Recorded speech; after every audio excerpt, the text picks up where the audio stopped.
Good morning बच्चों। जो topic अपना चल रहा था वो था इलेक्ट्रिक पोटेंशियल, और लास्ट टॉपिक में हमने जो डेरिवेशन की थी वो था due to dipole at general point, और उसको मैंने रिलेट किया था एक्चुअल पॉइंट के लिए और इक्वेटोरियल पॉइंट के लिए मैंने एक्सप्लेन किया था। आज कुछ टॉपिक और है रिलेटेड टू इलेक्ट्रिक पोटेंशियल ही है, और उसमें हम कुछ न्यू फैक्ट देखेंगे, न्यू टॉपिक देखेंगे। तो फर्स्ट जो टॉपिक अपन सेलेक्ट कर रहे हैं आज के लिए वो हमारा टॉपिक है इलेक्ट्रिक पोटेंशियल है, या फिर ऐसे बोल सकते हैं work done to rotate the electric dipole from θ1 to θ2। और एक जनरल टर्म डिफाइन करनी है इलेक्ट्रिक पोटेंशियल की फॉर द इलेक्ट्रिक डाइपोल के पॉइंट ऑफ व्यू से हम बात करेंगे आज, ठीक है। ओके बच्चों, क्लास चल रही है हमारी फिजिक्स की, चल रही है, क्लास 12th है, ठीक है। टॉपिक क्या है हमारे पास वो मैं लिख देता हूँ पहले। आई होप मैंने आपको टॉर्क समझा दिया हो, ठीक है ना। तो अगर टॉर्क नहीं समझाया है तो आप मुझे बता दीजिएगा, कि कई सारे टॉपिक डल गए हैं, बीच में थोड़ी सी प्रॉब्लम हो गई थी मेरे को, तो पता नहीं चला था। तो आप देख लेना एक बार, अगर कोई टॉपिक आपका रिमाइंड रह जाता है तो मुझे आप कॉल करके बता देना कि सर हमारा ये टॉपिक रह गया, वो अपन डिस्कस कर लेंगे। या 21 के बाद जब स्कूल खुलता है तो उसके बाद भी मैं वो टॉपिक आपको बता दूंगा। चलिए देखते हैं टॉपिक। तो आज का जो टॉपिक है हमारा वो है इलेक्ट्रिक पोटेंशियल।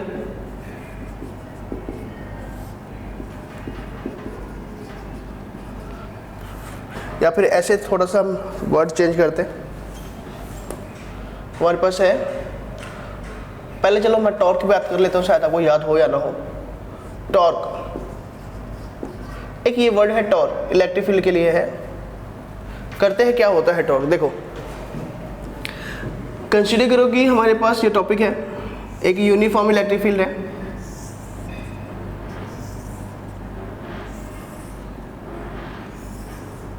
ये मेरा यूनिफॉर्म इलेक्ट्रिक फील्ड है, ठीक है। अगर स्पेसिंग सेम नहीं दिख रही तो आप कंसीडर कर लो कि स्पेसिंग सेम है, ये मेरा एक, ठीक है, यूनिफॉर्म इलेक्ट्रिक फील्ड है, यूनिफॉर्म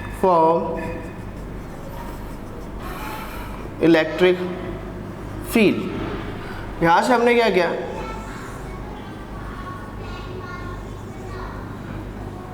फर्स्ट ऑफ ऑल हमने क्या किया, इसको हमने अलाइन टू इलेक्ट्रिक फील्ड रखा हुआ है। मीन्स ये हमारा नेगेटिव चार्ज है, ये पॉजिटिव चार्ज है, और ये इनके बीच की डिस्टेंस है, श्योर, ये इसका सेंटर है।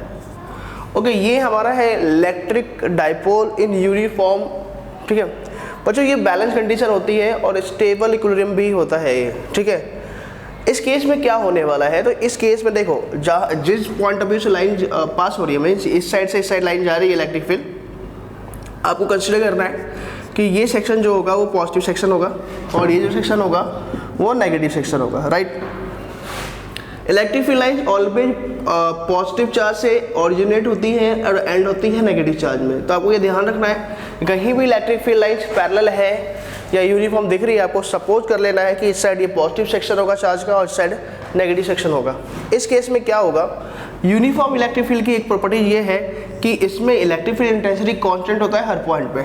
Electric field intensity, electric field intensity, ठीक है ना, ये जो E है ये हर पॉइंट पे कांस्टेंट है इन यूनिफॉर्म इलेक्ट्रिक फील्ड। कई सारे क्वेश्चन पूछ सकते हो, स्टूडेंट पूछ लेते हैं कि सर यूनिफॉर्म इलेक्ट्रिक फील्ड में इंटेंसिटी हर पॉइंट पे सेम कैसे होगा। लाइक ये जो पॉइंट A है और ये जो पॉइंट B है, इन पे भी इलेक्ट्रिक फील्ड इंटेंसिटी सेम होता है। तो ये आपको सोचना है ऐसा क्यों होता है, मैं अगर आपको नहीं आता फिर बताऊंगा मैं। अदरवाइज ये टॉपिक जो जिससे रिलेटेड टॉपिक है वो मैं ऑलरेडी आपको ऑन द बोर्ड करवा चुका हूँ मैं, ठीक है। तो आप सोचना, नहीं आता क्वेरी करना मेरे से वापस। तो ये A है, ये B है, ये नेगेटिव चार्ज और ये हमारा पॉजिटिव चार्ज है, श्योर। ओके, आगे देखते हैं। अब यहाँ पर जो पॉजिटिव चार्ज है, ये जो पॉजिटिव सेक्शन है वो इसको अट्रैक्ट करेगा। अट्रैक्ट करने के कारण इस साइड में QE इलेक्ट्रिक फोर्स लगेगा। फोर्स का जो फॉर्मूला होता है वो होता है, इंटेंसिटी का जो फॉर्मूला होता है वो होता है फोर्स अपॉन में टेस्ट चार्ज। तो अभी ये भी टेस्ट चार्ज, क्योंकि ये यूनिफॉर्म इलेक्ट्रिक फील्ड में है तो इस पर भी फोर्स लग रहा है, उस पर भी फोर्स लग रहा है, तो इस पर इसको हम टेस्ट चार्ज कंसिडर कर लेते हैं। तो यहाँ पर जो टेस्ट चार्ज की जो फोर्स की जो वैल्यू होती है वो होती है Q0 इंटू ई। Q0 जो है वो टेस्ट चार्ज की वैल्यू यहाँ पर क्या है -Q। तो जो फोर्स लगेगा वो Q ही लगेगा। ठीक है। और सिमिलरली इस पे ये जो नेगेटिव सेक्शन है वो इसको अट्रैक्ट कर रहा होगा, तो ये इधर भी लगेगा QE। अच्छा, एक इंपॉर्टेंट चीज़ आपको समझना है, देखो अभी जो फोर्स लग रहा है, दो फोर्स लग रहे हैं, एक QE और ये QE, ठीक है। इंपॉर्टेंट क्या है कि ये जो QE है वो इस नेगेटिव चार्ज पे अप्लाई हो रही है और ये जो QE है वो इस पॉजिटिव चार्ज पे अप्लाई हो रही है। इंपॉर्टेंट एक लाइन होती है जो हम इग्नोर कर देते हैं जनरली, वो है लाइन ऑफ एक्शन। एक वर्ड बहुत इंपॉर्टेंट वर्ड है, उस वर्ड को हम देख लेते हैं। लाइन ऑफ एक्शन की हम बात कर रहे होते हैं बच्चों। ये लाइन ऑफ एक्शन क्या है, ये उस लाइन को डिनोट करता है जिस लाइन के अकॉर्डिंग फोर्स अप्लाई हो रहा होता है, ठीक है। तो इस नेगेटिव चार्ज पे जो फोर्स अप्लाई हो रहा है वो इस साइड हो रहा है। तो अगर आप लाइन ऑफ फोर्स देखो, मीन्स लाइन ऑफ एक्शन देखो, लाइन ऑफ एक्शन का मीन्स लाइन ऑफ फोर्स भी होता है। तो इस पॉइंट पर फोर्स किस लाइन के अकॉर्डिंग लग रहा है, इस लाइन के अकॉर्डिंग लग रहा है, और इस पर इस लाइन ऐसे लग रहा है फोर्स, ठीक है ना। तो अगर आप नोटिस करोगे तो दोनों की लाइन ऑफ एक्शन सेम है। तो जब भी कभी फोर्स अप्लाई होते हैं और सेम लाइन ऑफ एक्शन पे लगते हैं तो वो डायरेक्टली ऐड और सब्ट्रैक्ट हो सकते हैं। डायरेक्शन सेम होगी तो ऐड हो जाएंगे और अपोजिट होगी तो अपोजिट डायरेक्शन होगी तो आप सब्ट्रैक्ट कर लो आप, तो दोनों सब्ट्रैक्ट हो जाएंगे। या फिर अगर दोनों line of action parallel line होती तब ऐसा हो सकता था। चलो फिलहाल अभी देखो कि ये जो फोर्स है पैरेलल लाइन का पॉइंट ऑफ व्यू अभी हम फोकस नहीं करेंगे, तो एक ही लाइन पे लग रहा है। तो अगर इस केस में पूछे कि नेट फोर्स इस पर कितना है, तो नेट फोर्स जो होगा, नेट फोर्स वो होगा 0। तो आप याद रखना, यूनिफॉर्म इलेक्ट्रिक फील्ड पर अगर कभी भी आपसे पूछता है, ऐसी कंडीशन है कि नेट फोर्स कितना लग रहा है, तो आंसर है 0 लग रहा है, ठीक है बच्चों। अब आप इस इलेक्ट्रिक डाइपोल को, ये जो A और B है, इलेक्ट्रिक डाइपोल को आप रोटेट कर रहे हो, ऐसे रोटेट कर रहे हो, रोटेशन कर रहे हो, ठीक है। उस केस में आप अगर रोटेशन कर रहे हो तो आपको क्या करना पड़ रहा है, सोचो। सपोज करो तो जैसे इस पॉजिटिव चार्ज को आप इस साइड लेके जाओगे, सपोज कर रहे हो, और जैसे ऐसे ऐसे लेके जा रहे हो, ये हमारे पास ऐसे समझ लो आप कि हमारे पास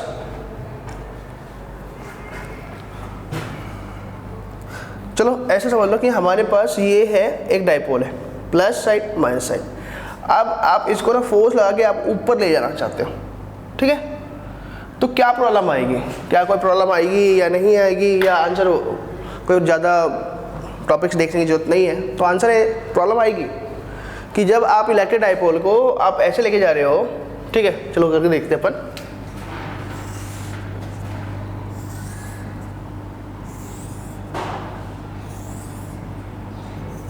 जैसे ही आप इलेक्ट्रिक डाइपोल को आप ऐसे लेके गए छोटा एंगल पर माइनस क्यू, बच्चों आप कई सारे स्टूडेंट बोलते हैं सर इससे एंगल बनाओ, यहाँ एंगल बनाओ, तो ये सारी की जो पैरेलल लाइन है, किसी भी लाइन से एंगल बनाओगे सेम ही आएगा। यहाँ पर भी चलोगे सेम ही आएगा, ठीक है। तो माइनस क्यू है और ये प्लस क्यू है। आप इसको जो इनिशियली ऐसे था, ठीक है ना, माइनस क्यू और प्लस क्यू, आप इसको ऐसे लेंगे तो क्या प्रॉब्लम आई? प्रॉब्लम ये आई कि नेचर जो है ना, नेचर की जो टेंडेंसी होती है वो होती है ऑब्जेक्ट मिनिमम एनर्जी कंडीशन पर रहे, मिनिमम एनर्जी।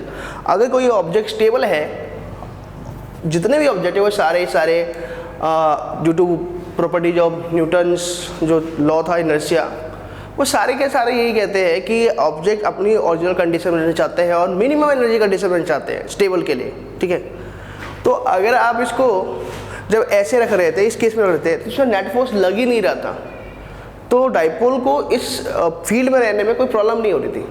बस जैसे ही इसको, अब ये मत क्वेश्चन कर देना कि सर ये तो जिंदा वाली बात हो गई, जिंदा है तो प्रॉब्लम है, नहीं अगर जिंदा नहीं है, लाइव है तो प्रॉब्लम होगी, नहीं है तो प्रॉब्लम नहीं होगी, ऐसा कुछ मैटर नहीं है, हम पॉइंट ऑफ व्यू समझ रहे हैं। तो जब इलेक्ट्रिक डाइपोल को आप ऐसे लेके जा रहे हो तो इलेक्ट्रिक डाइपोल में दो फोर्स लग रहे हैं। एक कौन सा लग रहा है? QE इस साइड लगेगा उतना ही फोर्स, और ये QE इस साइड लग रहा है, राइट बच्चे। तो QE इस साइड लग रहा है और QE इस साइड लग रहा है, तो देखो आप लाइन ऑफ एक्शन जो है ना वो सेम नहीं है।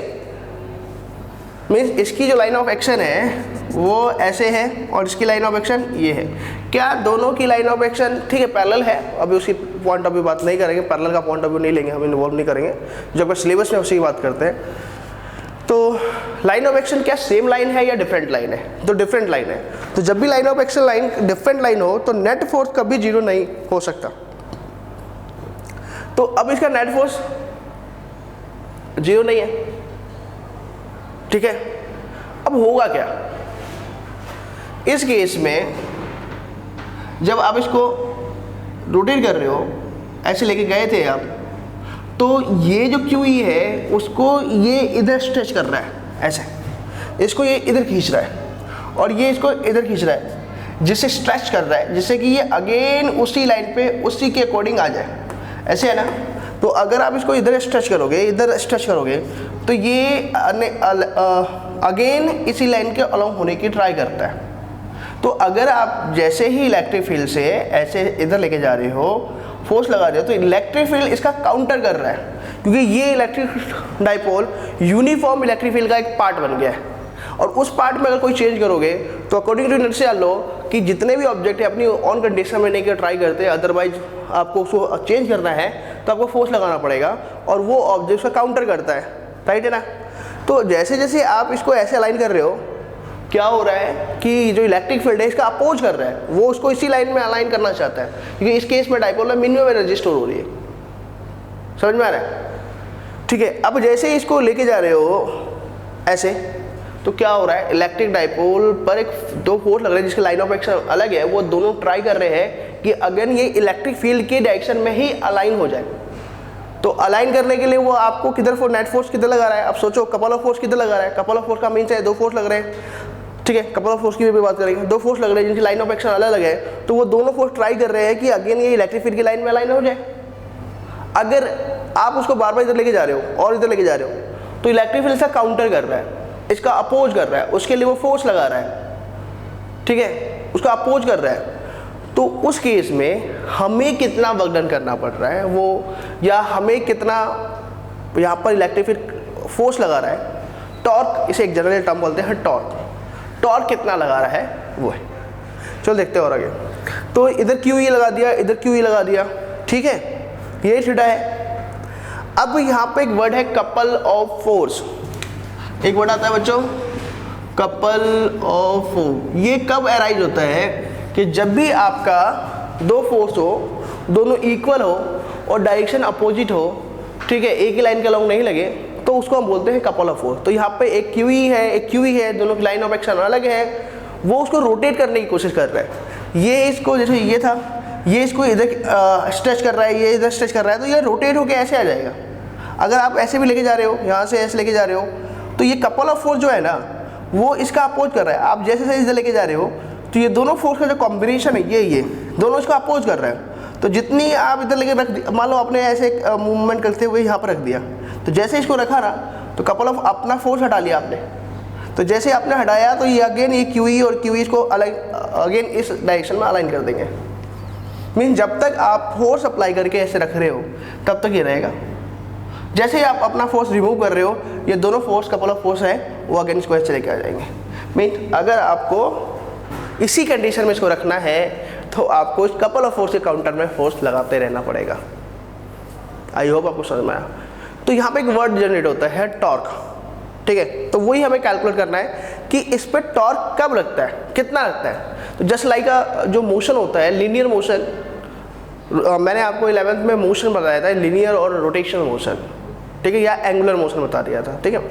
तो जो वर्क डिस्प्लेसमेंट करता है, वही वर्क उसी का पॉइंट ऑफ व्यू होता है एंगुलर डिस्प्लेसमेंट, और लीनियर में जो वर्क होता है वेलोसिटी का, वही होता है एंगुलर वेलोसिटी का।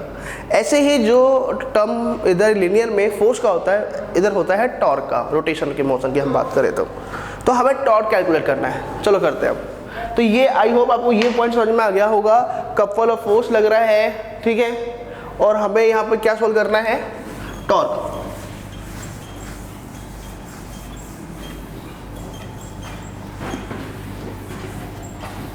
चलिए इतना मैंने बता दिया आपको। बच्चों जो टॉर्क होता है उसका जो फॉर्मूला है वो मैं लिख देता हूं।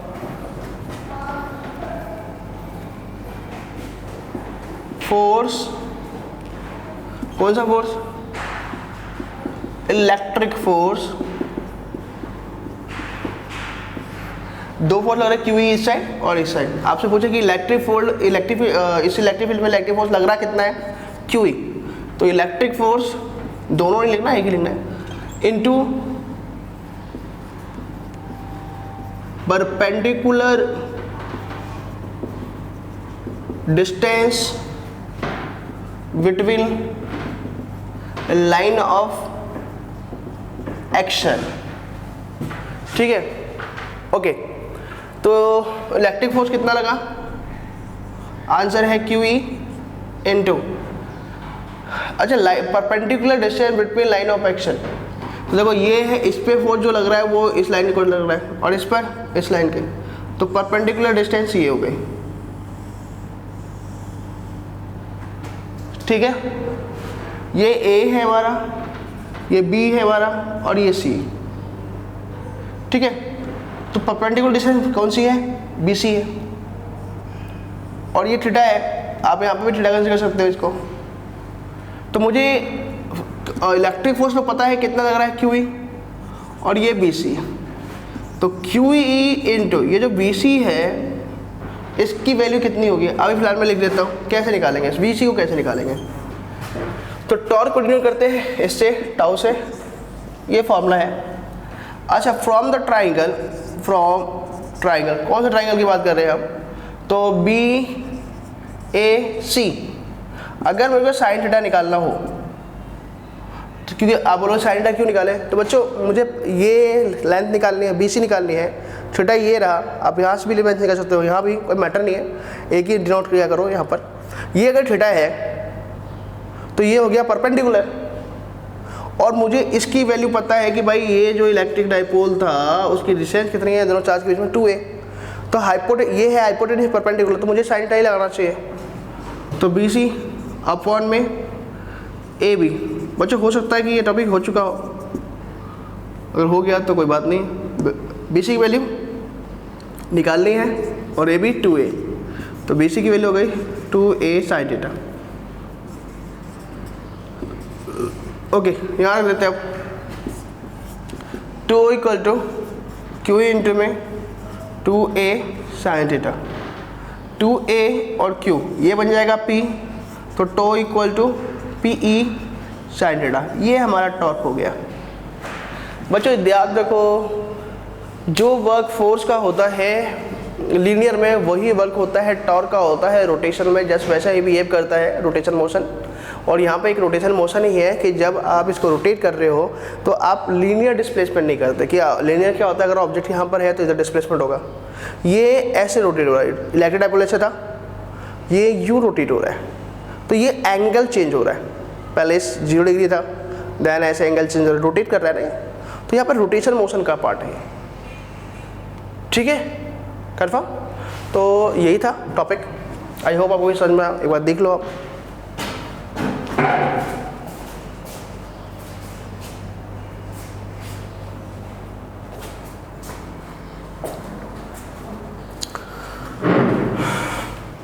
चलो एक नेक्स्ट टॉपिक और करते हैं अपन।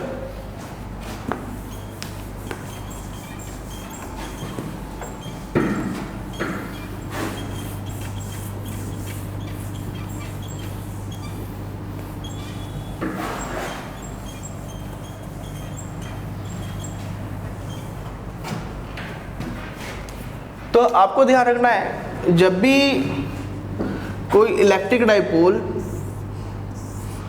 को आप यूनिफॉर्म इलेक्ट्रिक फील्ड में किसी एंगल पे अप्लाई करते हो, किसी एंगल पे आप रखते हो, तो उस पे एक टॉर्क लग रहा होता है PE साइन थीटा, जो इसको अगेन रोटेट करके इस डायरेक्शन पे लेके आने की कोशिश करता है। ठीक है, और आपको इसी डायरेक्शन में रखना है, तो एटलीस्ट आपको भी इतना टॉर्क लगाना पड़ेगा जैसे कि ये इस लाइन में हो, एटलीस्ट इतना है। एग्जांपल के लिए आपको सपोज करो 4 से कंपेयर करते हैं कि आपको इधर कोई 4 न्यूटन से स्ट्रेच कर रहा है, खींच रहा है, तो आपको इसी कंडीशन में रखने के लिए आपको 4 न्यूटन लगाना पड़ेगा। सेम ऐसे ही है कि इलेक्ट्रिक फील्ड इस पर टॉर्क लगा रही है, जो कोशिश कर रही है इसको वापस ऐसे लाने का। तो अगर इसी डायरेक्शन में आपको रखना है तो एटलीस्ट इतना टॉर्क आपको भी लगाना पड़ेगा। समझ में आ रहा है? तभी ये रहेगा, या इसे थोड़ा जस्ट हायर लगाना पड़ेगा। कन्फर्म? आओ देखते हैं नेक्स्ट पॉइंट। नेक्स्ट पॉइंट हमारा है work done to rotate, work done to rotate electric dipole from θ1 to θ2। और इसमें मैं पोटेंशियल एनर्जी को भी इंट्रोड्यूस करूंगा, देखते हैं एक जनरल टर्म पोटेंशियल एनर्जी का। सपोज करो क्या बोला है बच्चों कि आपको θ1 से θ2 तक रोटेट करना है। अब ये θ1 θ2 कुछ भी हो सकता है, ठीक है। जैसे एग्जांपल के लिए अभी आपने इलेक्ट्रिक डाइपोल ऐसे था, चलो मैं इसमें दिखाता हूँ आपको। एक मिनट थोड़ा मैं इंक फिलअप कर लूँ।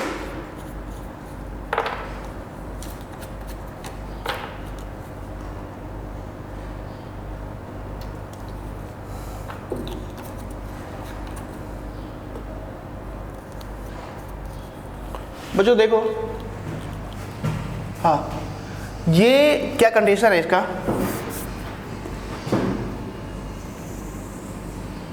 सपोज करो ऐसा कि ये हमारे पास एक इलेक्ट्रिक फील्ड है, यूनिफॉर्म इलेक्ट्रिक फील्ड है, ठीक है।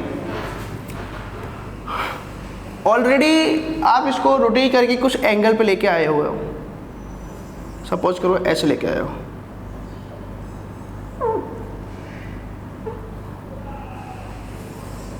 ऐसे है ये इलेक्ट्रिक फील्ड से, ये है माइनस क्यू और ये है प्लस क्यू। यहाँ पे दो चीज़ समझनी आपको इंपॉर्टेंट है, एक तो है direction of dipole moment. Electric dipole moment किधर लगेगा, तो आंसर ये नेगेटिव चार्ज है, ये पॉजिटिव चार्ज है, तो इलेक्ट्रिक डाइपोल मोमेंट तो इस लाइन के अकॉर्डिंग इधर होगा। इलेक्ट्रिक फील्ड किधर है, इधर है, तो ऑलरेडी वो कितने डिग्री पर है, थीटा एंगल पर है। किसके बीच में थीटा एंगल है, electric dipole moment, electric dipole moment and दूसरा कौन सा, इलेक्ट्रिक फील्ड का, ठीक है। दोनों के बीच में एंगल ऑलरेडी होता है। जैसे एग्जांपल की θ1 कंसीडर कर लिया अपन ने, तो पहले इस लाइन पर लाने के लिए स्टार्टिंग में कैसा रहा होगा, कुछ ऐसा रहा होगा, तो हमने θ1 पे पहले बोल दिया कि हमने यहाँ से θ1 यहाँ रख दिया।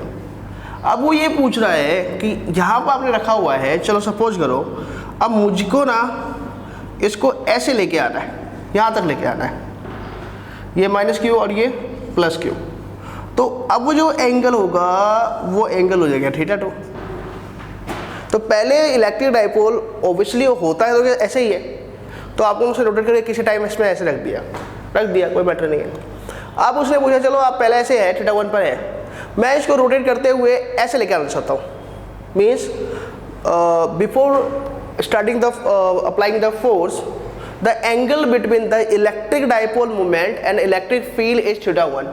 Now we want to become it कितना, θ2। तो θ2 हम करना चाहते हैं तो कितना होगा, तो first of all we have to try calculate how much torque we have to apply to rotate from this electric dipole from θ1 to θ2।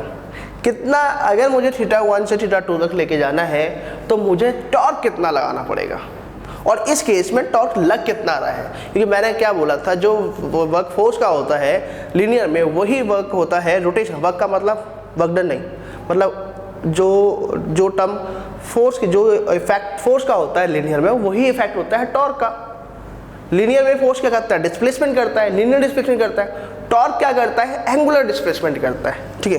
तो आपको इससे यहाँ पे लेके आना था, तो आपने बोला भाई इस केस में रखने पर आपको कोई टॉर्क लग रहा होगा, तो अब उसको इधर लेके आने के लिए आपको उस टॉर्क से ज़्यादा लगाना पड़ेगा, तभी इधर आ पाओगे, नहीं तो नहीं आ पाओगे। जैसे कोई एक फोर्स है, अगर इधर 4 न्यूटन खींच रहा है और आपको इधर से इधर लेके आना है इस लोकेशन से, तो आपको उससे ज़्यादा लगाना पड़ेगा। एटलीस्ट आपको पता होना चाहिए कि यहाँ पर टॉर्क फोर्स लग कितना रहता। सेम अगर आपने इसको ऐसे यहाँ पर लेके आए हो और एंगल कितना है थीटा, तो ऑलरेडी इस पर टॉर्क कितना लग रहा है, पी ई साइन थीटा। तो अगर आपको इधर लेके आना है तो इससे तो आपको ज़्यादा ही लगाना पड़ेगा टॉर्क एंटी डायरेक्शन में, तभी वो उधर जाएगा, नहीं तो इलेक्ट्रिक फील्ड का टॉर्क ज़्यादा हो जाएगा, वो रोटेट कर देगा। समझ में आ रहा है कुछ? है तो बहुत ईजी टॉपिक, बट लोग कॉन्सेप्ट समझते नहीं है। लाइक अब देखो ऐसे, ये है एक ऑब्जेक्ट, इधर मैं इसको 4 न्यूटन से लगा रहा हूँ, लीनियर मोशन में क्वांटम की बात करो, इधर 4 न्यूटन लगा रहा हूँ, तो अगर मुझे इधर लेके जाना है तो एटलीस्ट फोर्स से तो मुझे ज़्यादा ही लगाना पड़ेगा, नहीं तो होगा नहीं। अब जो वर्क लीनियर में फोर्स का होता है वही रोटेशन में टॉर्क का होता है। तो ऑलरेडी ये इस पर है, ठीक है, ऐसे यहाँ आ गया, रोटेशन है ना, ये रोटेशन मोशन है, ऐसे रोटेशन हम जानते हो ना, हाँ। तो अगर ये इसको ऐसे आपको लेके आना है यहाँ से ऐसे, और सपोज करो आपने पहले यहाँ पर रख दिया, तो इलेक्ट्रिक फील्ड ऑलरेडी टॉर्क लगा रही है इसको नीचे खींचने के लिए, अपने कंडीशन में आने के लिए, और आपको इधर लेके जाना है। तो इलेक्ट्रिक फील्ड जो इधर खींच रही है इसको नीचे ऐसे लाने के लिए, आपको इधर से इधर लेके जाना है, तो इसमें जितना टॉर्क लग रहा है उससे ज़्यादा ही लगाना पड़ेगा, तभी इधर आओगे, नहीं तो नहीं आओगे। तो आपको ये जानना बहुत इंपॉर्टेंट है कि जनरली जब θ1 था तो वहाँ पर टॉर्क लग कितना रहा था। तो आंसर था, करते हैं अब आगे।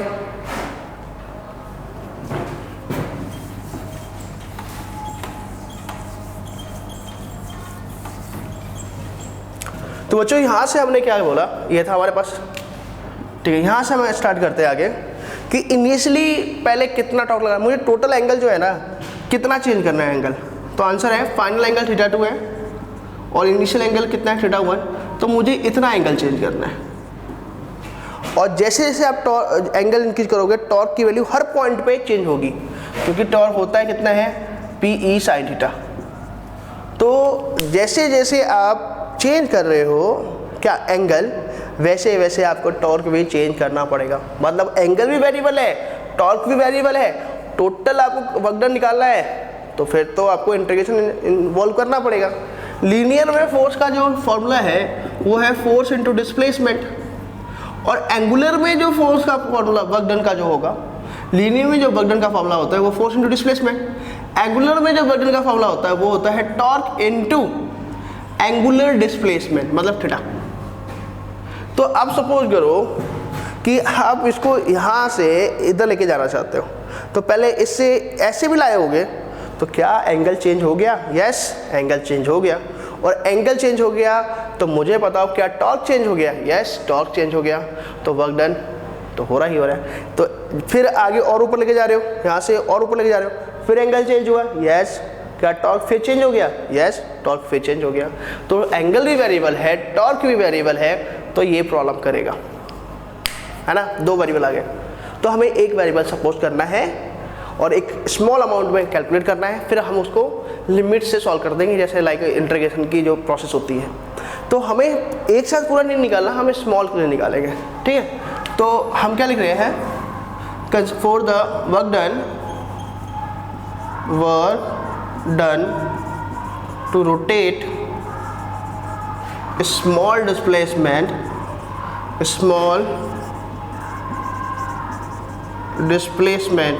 तो work done to rotate the small displacement d theta, ठीक है ना, इस d theta के लिए। तो work done to rotate the small displacement d theta, किसको? Electric dipole. तो work done to rotate the electric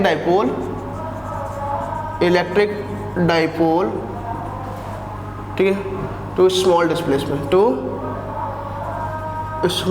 displacement d theta. तो अगर वर्क डन निकालना है तो वर्क डन का फॉर्मूला होता है torque angular displacement.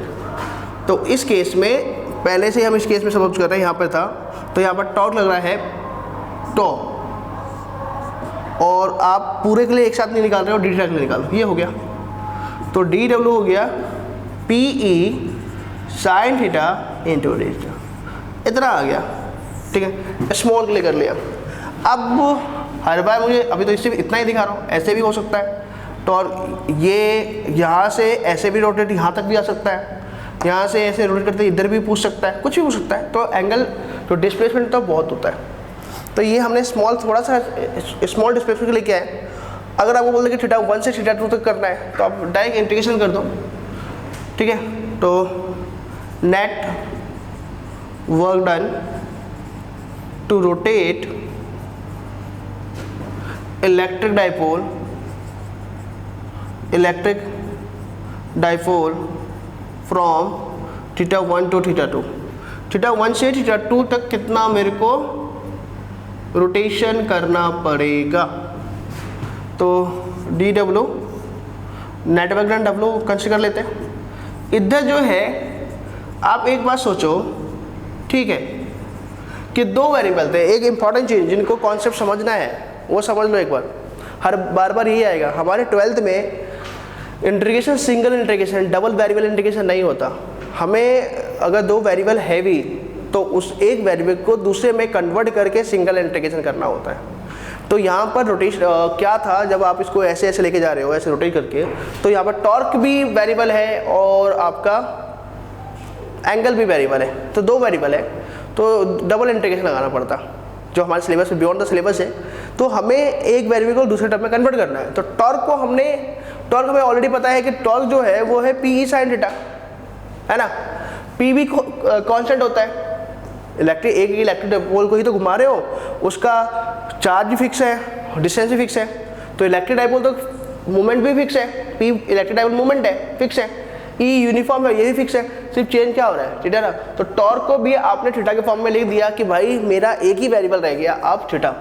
No doubt पहले टॉर्क भी था और एंगल भी था, बट टॉर्क ऑलरेडी किस पे डिपेंड करता है, एंगल पे, इसलिए हमने अब कंप्लीट टर्म को ले लिया है एंगल पे, तो एक ही वेरिएबल रह गया। अब इंटीग्रेशन लगा दो थीटा 1 टू थीटा 2, हो गया इतना। अब सिंपल सा इंटीग्रेशन है, करते हैं अपन। देखो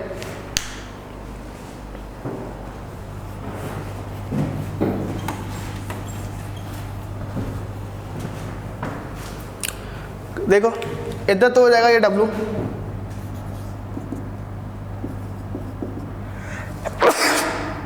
अरे डंडा मत रहे, रोना वोना नहीं है।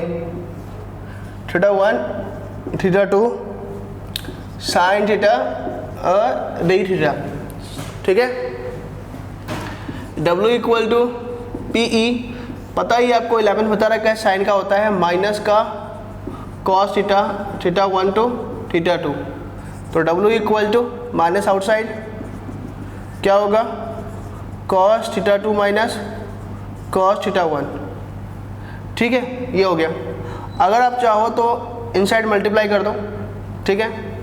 ये इंपॉर्टेंट टर्म है, याद रखना, अभी मैं आगे यूज करूंगा। W इक्वल टू, ठीक है, यहाँ से माइनस को मल्टीप्लाई कर देंगे तो P E cos theta 1 minus cos theta 2। Negative multiply करो, जो नेगेटिव है वो पॉजिटिव हो जाएगा, जो पॉजिटिव है वो नेगेटिव हो जाएगा। तो ये था हमारा वर्क डन, ठीक है। एक बार देख लो आप लोग,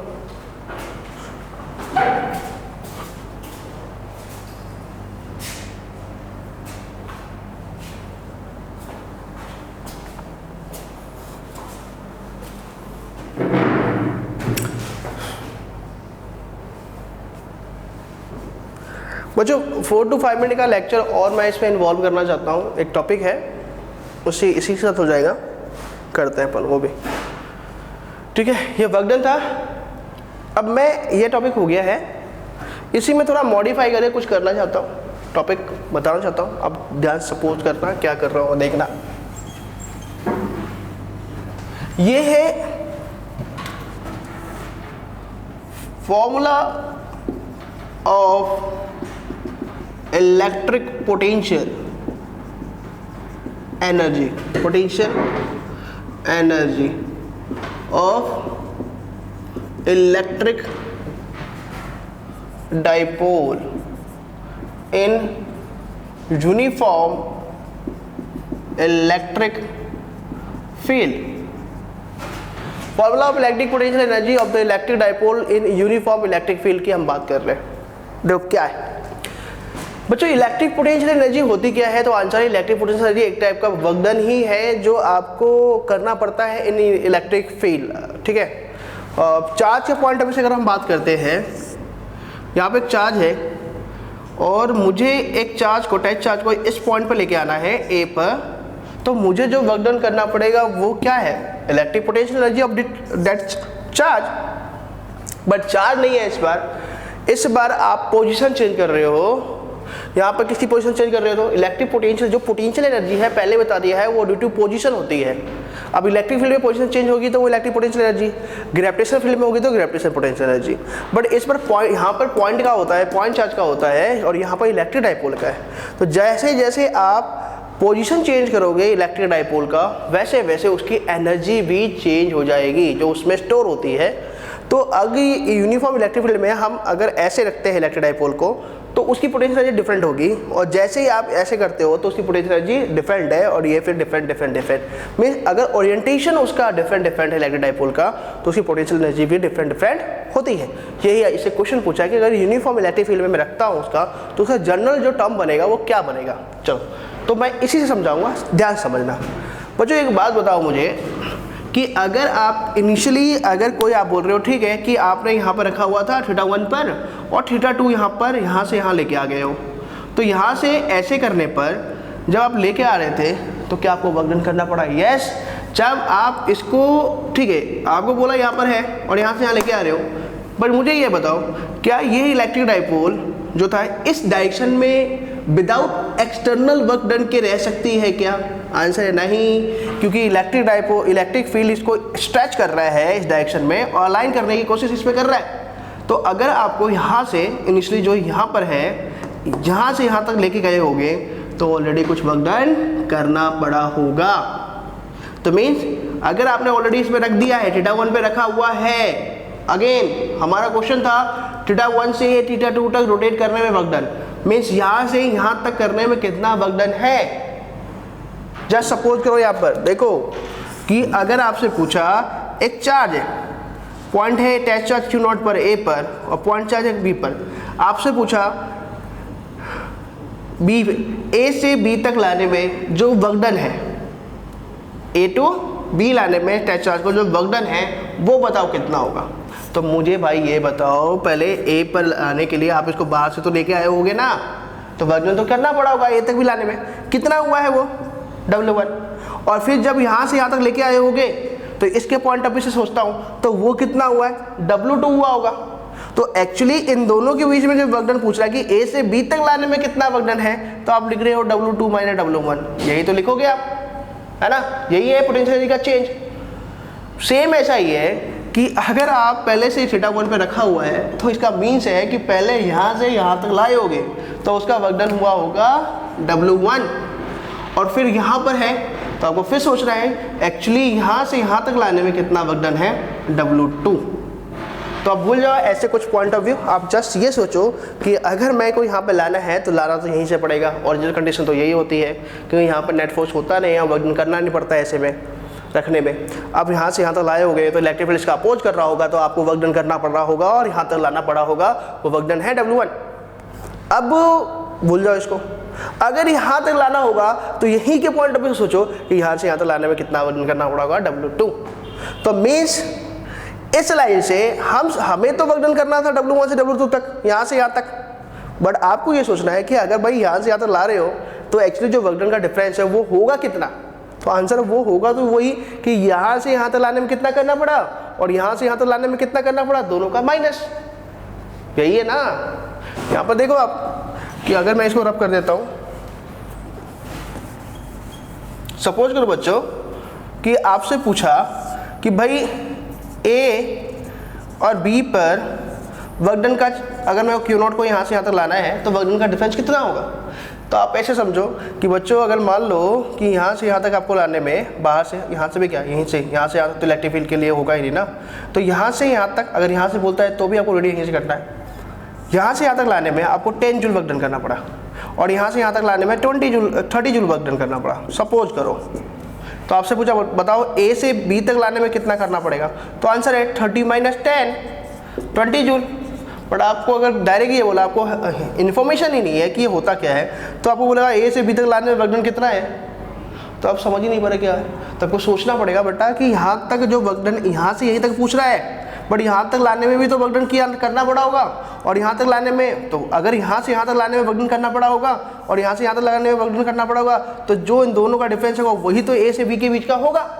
सेम वही कहानी है यहाँ पर भी कि अगर यहाँ पे है पहले से ही तो यहाँ से यहाँ तक लाने में इसको वर्क डन करना पड़ा होगा, वो कितना है W1, और यहाँ से यहाँ तक लाने में वो है W2। तो यहाँ से यहाँ तक जो डिफरेंस होगा वही हमारा वर्क डन का डिफरेंस है जो θ1 से θ2 तक करना पड़ा होगा। चलो आगे देखते हैं। आई होप आपको ये समझ में आया होगा, ये रब कर रहा हूँ मैं। इसमें मेरे को बस 2-3 लाइन ही बतानी थी।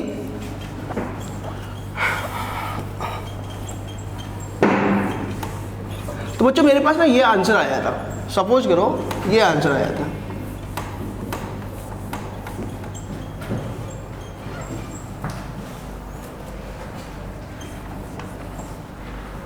तो सपोज करो कि जो मेरे को W लाना पड़ा, W करना पड़ा वर्क डन, वो है minus P E cos theta 2 minus cos theta 1।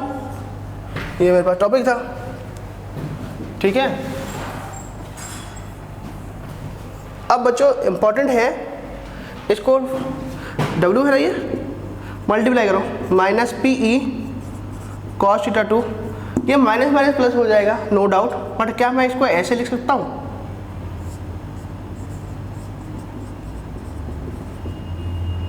बताओ मुझे, क्या मैं ऐसे लिख सकता हूँ या नहीं लिख सकता? यस, लिख सकता हूँ, ठीक है। माइनस माइनस ये वाला पार्ट प्लस हो जाएगा, बट मैं ऐसे लिख सकता हूँ। और मैंने बोला था कि भाई ए से बी तक, ए से बी तक का अगर वर्क का डिफरेंस पूछा है तो आपको सोचना ये है कि ए पहले यहाँ से ए तक आने में वर्क करना पड़ा होगा W1, फिर यहाँ से यहाँ तक आना पड़ा होगा W2। तो जो इन दोनों के बीच का वर्क डन है, जो W आप लिख रहे हो वो लिखोगे W2 माइनस W1। सेम यहाँ पर भी जो W है वो आप लिखोगे W2 माइनस W1। तो W2 की जगह पे क्या है? तो आंसर है minus P E cos theta 2। और W1 का क्या है? तो W1 जो है वो भी है minus P E cos theta 2 cos theta 1। तो सपोज ये है W2, पूरा लिख दिया, माइनस होता ही है क्योंकि वर्क डन का जो होता है डिफरेंस थीटा 1 से थीटा, वो W2 माइनस W1 हुआ होगा, B2 माइनस ये है ना, तो W2 माइनस W1 हुआ होगा, लिख दिया मैंने ये। तो अगर आप सोचो, आप ये जनरल टर्म आ गया है, अब एक बार सोचो कि भाई मुझे अगर यहाँ से इस लाइन पे आना है तो वर्क डन मुझे इतना करना पड़ा होगा, और मुझे यहाँ से यहाँ तक आना होगा तो वर्क डन यहाँ करना पड़ा होगा। तो जब एंगल थीटा 1 है तो वर्क डन है minus P E cos theta 1, और जब वर्क डन, जब मेरे को यहाँ से इस पॉइंट तक लाना है तो वर्क डन W2 था तो उसकी वैल्यू है minus P E cos theta. तो थीटा 1 एंगल के लिए वर्क डन कितना करना पड़ा है? Minus P E cos theta 1। Theta 2 के लिए कितना करना पड़ा है? Minus P E cos theta 2। तो आपसे पूछे कि अगर भाई एक यूनिफॉर्म इलेक्ट्रिक फील्ड है, क्या है? एक यूनिफॉर्म इलेक्ट्रिक फील्ड है, और इसमें डाइपोल को आपने थीटा डिग्री पर रखा हुआ है, थीटा डिग्री पर रखा हुआ है, तो उसमें पोटेंशियल एनर्जी कितनी स्टोर हुई होगी? तो माइनस क्यू है, थोड़ा सा मैंने डिफॉर्म हो गया ये, आप सब सही कर लो इसको।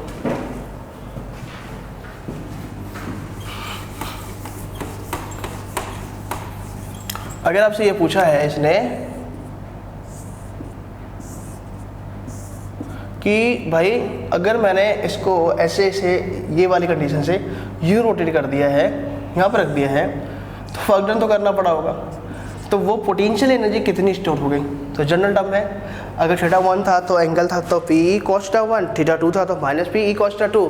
तो अगर थीटा है तो उस केस में वर्क डन करना पड़ा हुआ होगा minus P E cos theta, और यही इसकी potential energy, electric potential energy store हो गई होगी। यही था टॉपिक। तो आपसे जब भी जनरल टर्म पूछे इलेक्ट्रिक डाइपोल का तो इसका आंसर है minus P E cos theta. Yes, आज के लिए इतना ही। कोई डाउट है पूछ लेना। Thank you.